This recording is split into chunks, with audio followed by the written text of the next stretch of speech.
Welcome to the Strategic Management Accounting course, where we teach the value-adding steps and processes necessary to execute strategy. Whether you are just starting up or looking to grow your business, then this course is for you. With your host, Dr. Neil O'Connor.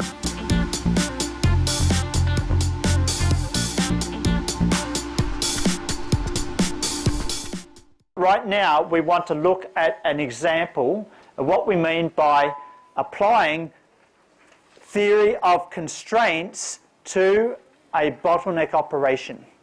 If you have a bottleneck operation, what the theory of constraints means is all that matters is the direct materials costs.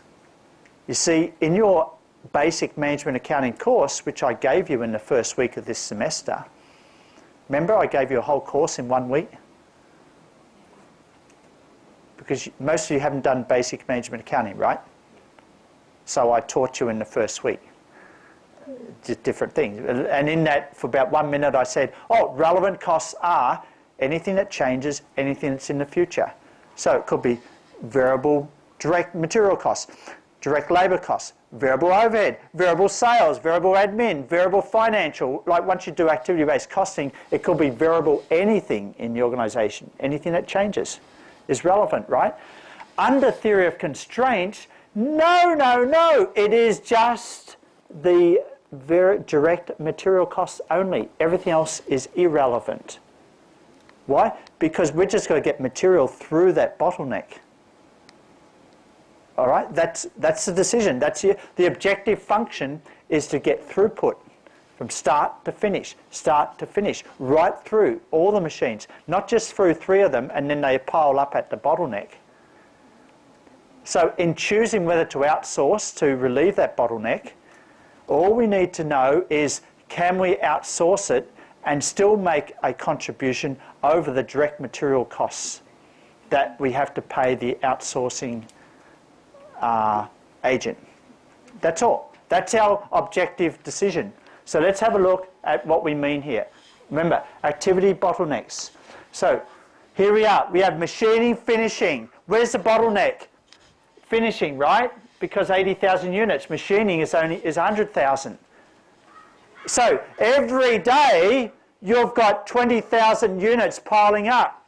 Day 1, 20,000. Day 2, 40,000. Day 3, 60, 80, 100. You with me here? All right, the bottleneck is finishing. $8 per unit is the fixed operating cost per unit. Fixed operating cost divided by 80,000, $8 per unit, $5 a unit. That's relevant or irrelevant? Hands up for relevant. Hands up for irrelevant. Irrelevant. Irrelevant. The only thing that's relevant is direct material costs. Okay? So, what are direct material costs? $32. That's all that is relevant. That is all that is relevant. So let's have a look at our first question. Which operation is bottleneck operation? Finishing. What is the throughput contribution per unit? $72 sales minus $32 is $40 per unit. That's a throughput contribution to go right through machining, finishing. Not machining and stopping and waiting for finishing, but all the way through. Remember, theory of constraints, the scenario is we're talking about fixing bottlenecks on a daily basis, on a weekly basis. So we're super short term. You with me? All right? So that's why we're only considering direct materials. We don't have time to hire more or hire less labour. We don't have time to build a new building or not. We don't have time to bring in another machine or not. You with me? We're super short period, so that's why the only relevant costs are direct materials. Okay? So that's why it's very narrow definition of what is relevant, what is not relevant. Okay, a new machine, it costs $30,000, can increase throughput by 1,000 units. What is the benefit? What is the cost? Should Mayfield acquire the machine? Should Mayfield acquire the machine? Yes or no? Hands up for yes. All right, just take 60 seconds. I want you to digest this. All right? What's our throughput every day? 80,000 units, yes? Is that right? Yes or no? No, our throughput is 80,000 units every day. Our total throughput is 80,000. Our throughput is only as fast as a bottleneck operation. Right? Yes or no? All right? Our throughput is 80. Under this scenario, we buy another machine, now we can do 81. You with me? All right? Now we can do 81,000. Okay? So the question is, do we bring that machine in? The objective function is, does it improve our throughput contribution? Well, what is the cost? It's costing us $30,000. It's costing us $30 per unit to have that extra machine. All right? What is the contribution per unit? Is 72 minus 32 is 40. So any machine that can cost less than $40 per unit to increase our throughput, we should say yes. Once a machine costs $40 per unit or more, then we should say no. All right? That's the objective function. How's our objective function arrived at? This here, price minus $32 direct materials, $40 contribution per unit. Throughput, this is the throughput contribution, all right? Through the machine, through the finishing, 80,000 is going through. Can we increase it to 81? Yes, we can. How much is it going to cost? $30,000. How much extra contribution do we get? We get $40,000. So we are ahead by $10,000. Everything else being equal, we say yes. Okay? Let's go to one more. Let's have a look at one more scenario.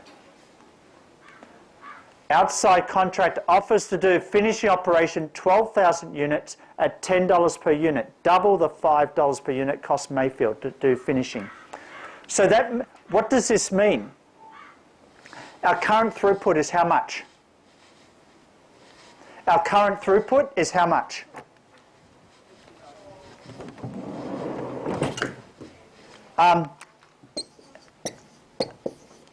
Under this scenario, we can plus throughput by 12,000. So we've got 100,000 going through, and every day 20, 20, 20, just piling up like it's bottleneck, right? Inventory piling up in front of finishing, because finishing can only do 80% of what machining can do. You with me? This scenario, outside contractor, we can do finishing, we do 12,000 units for you. It's going to cost you $10 per unit. Yes or no? That's the question. Yes or no? Should we do it or not? What are the ramifications of doing it? So now we're going to be doing 92. So now we're only going to be piling up 8 in inventory every day. You with me? Because we're getting through 12,000 more every day.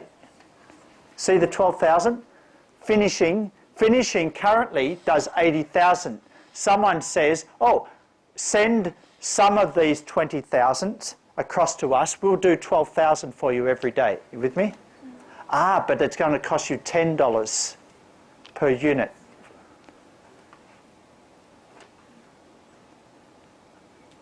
Okay, what's the contribution of each unit that gets through to the other end? How much money do you make on every unit? It starts with F, 40. You make $40 per unit. Remember, 72 minus 32 direct materials. You're making $40 per unit, right? And this supplier says, we'll do 12,000 for you. How much are you going to charge us, Mr. Supplier? $10. Wow, that's a bargain, right? Like, I'd still do it even if it was $38 or $39, right? Everything else being equal. But you ain't do it for $10 a unit? Yes, let's do it. All right?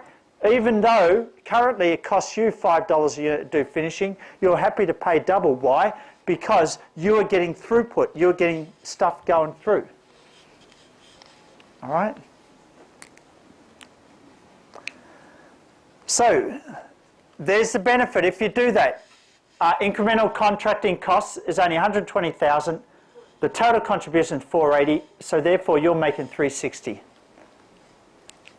You are making $40 less $10. You're making $30 per unit times 12,000. All right? 12,000 times $30. Let me repeat. All you need to know is what is the throughput contribution margin. That equals the price minus direct materials costs only. 72 minus 32 equals 40. And this becomes your go or no-go benchmark. Someone offers you, oh, I can do 20,000 for you if you ship it to me, but I'll charge you $40. Well, then you're no better off, right? You with me? All right? But once every dollar below 40 that someone else offers to do it for you, then that's a dollar that you make on those 20,000. $10 per unit? Wow. Awesome. Okay, so that's the second scenario. And the final one, Hunt Corporation offers a machine 4,000 units at $4 per unit, half the $8 per unit it costs Mayfield to do the machining. Should Mayfield accept Hunt's offer? Hint, this is to do with the bottleneck machine or the other machine. Hands up. Does this affect the bottleneck machine or does it affect the other machine? Hands up for the bottleneck machine. Hands up for the other machine. It's the other machine, yes. So, do we care about this? No, we don't. We only care about the bottleneck machine. Okay? Like this may help us make more, 100,000, 110,000, but we're still stuck with that 80,000 finishing. You with me here? All right? Because only finished goods you can sell. You cannot sell work in process. Class, you with me here? You can only sell finished goods. You can only get contribution for finished goods. You can only get that $72 on every finished good. You don't get it on partially finished inventory. All right? So you've got to get it through in very short time. So you will not accept Hunt Corporation's offer because the offer is associated with a machine that is not a bottleneck. And it won't change your bottleneck. It will not fix. The previous offer, yes, it will. You're outsourcing. You're expanding your capability in that bottleneck operation. Let me finish by one little story. Some of you are looking for a job in Hong Kong. In the coming months, some of you already found a job. And you're probably wondering, if I work for a corporation in Hong Kong, will I be working till 8 o'clock or 9 o'clock? Am I prepared to be working till 11 o'clock? Am I prepared to be working past midnight to finish a task for a boss? Are you prepared to do that? You don't have to answer that question now. This is not a job interview. And it's sort of maybe against the law to force you into overtime. But when you're going down into Central or go over the Festival Walk, look up into the office building part of Festival Walk or the office building over at Central, when you go home tonight, when you go walk around on the weekend, and you look up in the building, you see some lights on. And the lights are on because someone is there. And I want you to think, why is that person up there? Is that because they don't want to be home with their family? Or is it because that is a bottleneck? Ah. Look up in that building. There's those lights. That's a bottleneck. Oh, there's a bottleneck over there. There's a bottleneck over there. That's what theory of constraints is about. Okay? Every organisation has bottlenecks. Not every organisation looks for them. Let me repeat, every organisation has bottlenecks. Not every organisation looks for them. Okay? Let's go back 2 weeks when you calculated the price variance, the growth variance, the efficiency variance. If you're focusing on efficiency, if you're a cost leader, then one area to focus on efficiency is to look for the bottlenecks. Ah, theory of constraints. Ah, there's Jimmy up there working at 11 o'clock at night. Why is he still there? Is he watching the football? Doesn't he not have internet connection at home? No, he's there. He's working on a project. All his team members have gone home because they have finished their parts of the project. Is that because Jimmy is not trained properly?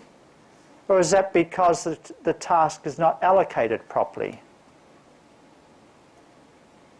It may be either. But you don't know until you start asking questions about the bottleneck.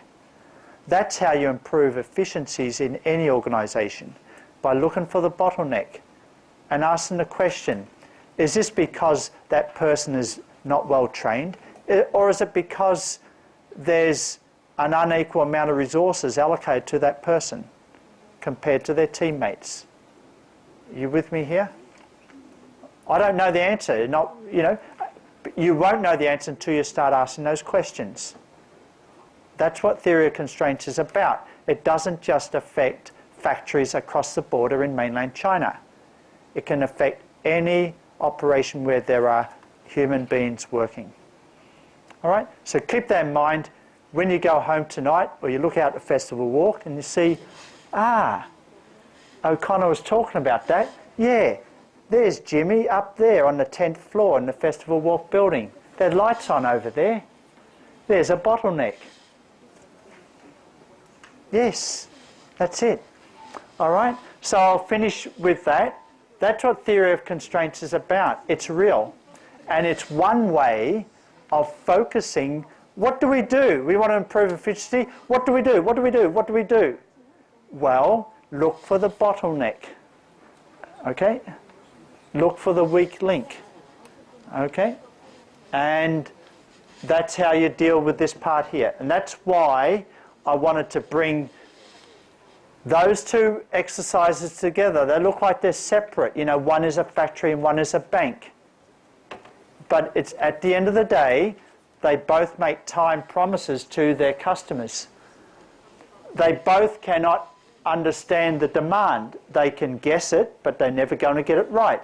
But they do have control over operations. And how do you improve that? Well, look for the bottleneck. And outsource if you have to make it go faster. Any questions on that? Yes. Yes.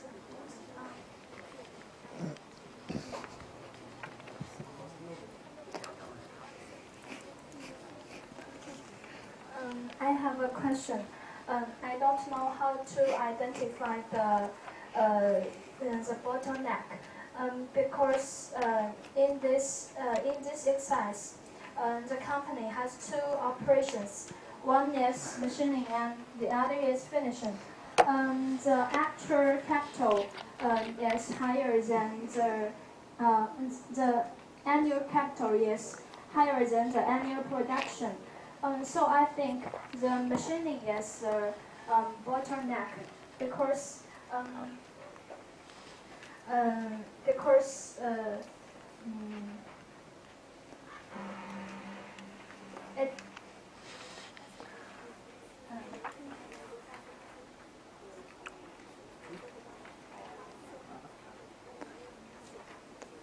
I like your question. I think, can I help you? Huh? I think the company can produce more products, but it don't. So I think the company can do better to achieve the capacity. And so what is your question? So I think machining is a bottleneck. And why is machining the bottleneck? Because I think the company's capacity is higher than the production. Okay. So the company can do better to produce more. Okay. So I may not have explained it very well. All right. Okay. What we are assuming here is that this company is trying to follow lean manufacturing, so it doesn't want to produce inventory. Okay? So, under that assumption, the production can only be as high as the bottleneck operation. That's the only reason why the production is 80,000. Okay? So, we've got excess capacity here. If the bottleneck was able to be increased to 100,000, then production can be 100,000. All right, so maybe that assumption wasn't made very clear. All right, if you're following lean manufacturing, you do not want to produce 1 unit of work in process inventory because you want everything to go right through, because you only get paid when it gets to the other end. If it's halfway through, that's direct materials being stuck, not getting paid for. All right, so that's why production equals the bottleneck. So maybe that wasn't made. Does that answer your question? Okay. More question? I appreciate you raising that clarification. I have a question too. Yes. About the annual capacity.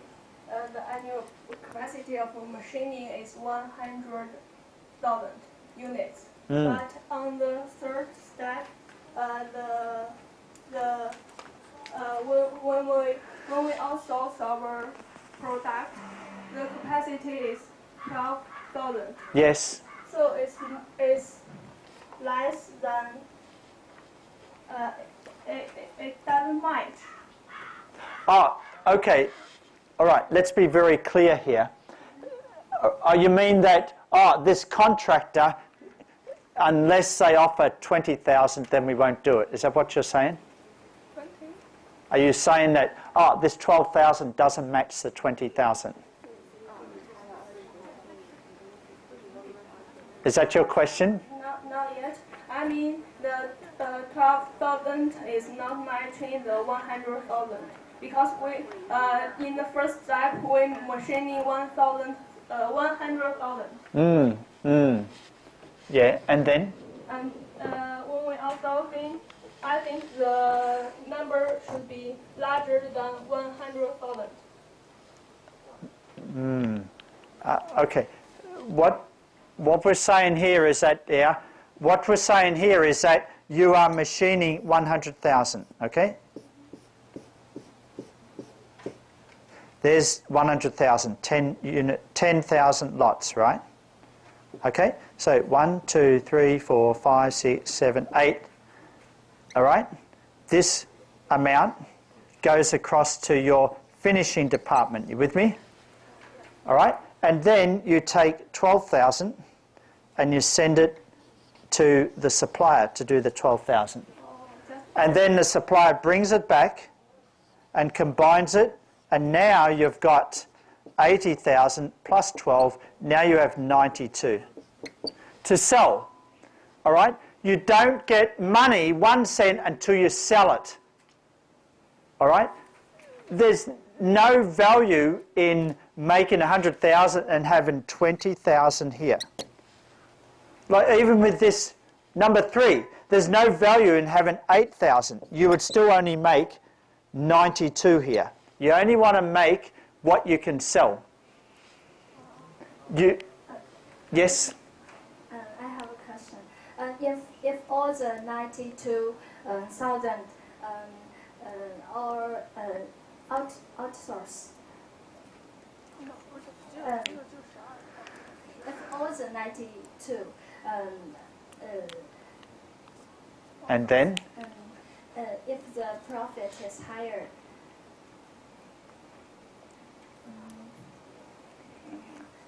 Oh, you can do what you like with finishing. You can outsource all of it if you want to.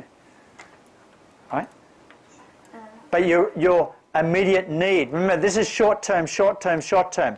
Your need is, if we can outsource up to 20,000, let's do it, as long as it doesn't cost us more than $40 per unit to outsource. Then we can run everything through. Everything goes through. That means machining can run full capacity. Okay, because we got to get it through. We don't get money for work in process. We get money for finished goods. All right, and this is short term. You know, we're talking daily. We're talking about weekly. All right, there's no time to change labour or change machines or change things like that. We've got to make quick decisions. Can we get another factory to do finishing? Yes, they can. How much is it going to cost? It's going to cost you $10. Let's just do it. All right.